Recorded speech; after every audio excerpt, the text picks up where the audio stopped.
Well, the University of Washington Medical School decided to rename its BIPOC Physicians into the MD Connections Directory, removing the left-wing racial buzzword, and they are now allowing white students to participate. What an idea.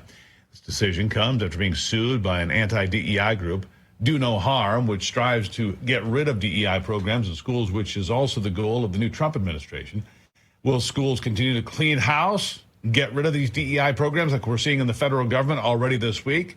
Well, joining me now to discuss is campus reform correspondent and a student at Old Dominion University, Virginia McKinnon. Virginia, nice to see you today. It's so good to see you. Thank you for having me. I've been watching, in fact, the DEI programs. Many of the people that work in those programs in the federal government are out of a job, end of business today. They're going to be on paid leave or administrative leave or whatever, end of business today. They've got about, 90 minutes left in their job, and then they're going to resort this thing all out. I'm sure the Trump administration is going to get sued over this, but if it's happening at the federal level, is it going to be happening at places of higher learning around this country? Yes, well, as a student and entering the workforce, I'm very hopeful that this downward fall of DEI is going to continue. I mean, the right has been calling this out for years now.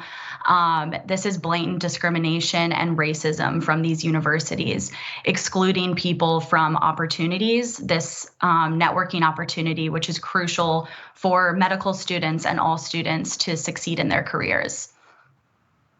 Yeah. What do you think this means, this change? I mean, we saw one extreme in 2024, and we saw these students in tent cities on campuses basically attacking Jewish students, taking over campus buildings. I mean, that's a far left extreme action.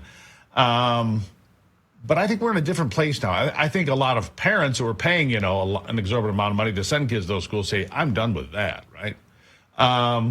What do you think? Have we turned a page? Are we someplace new now in Virginia?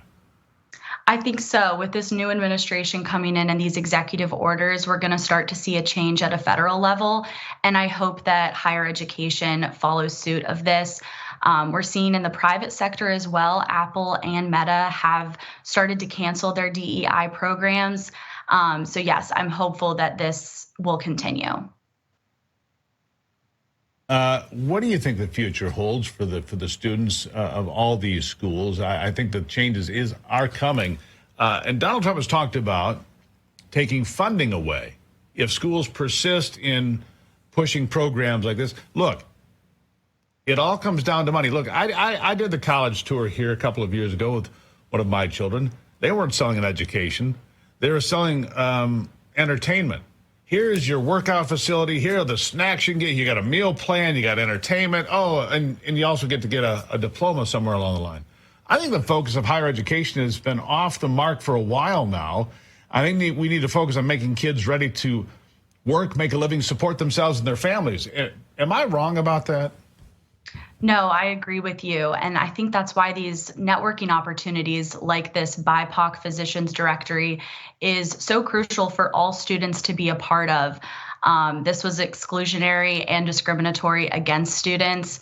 And I think the universities need to be pushing for all students to be able to be a part of these opportunities. Yeah, I think so, too. I think we need to readdress our focus. And what about this?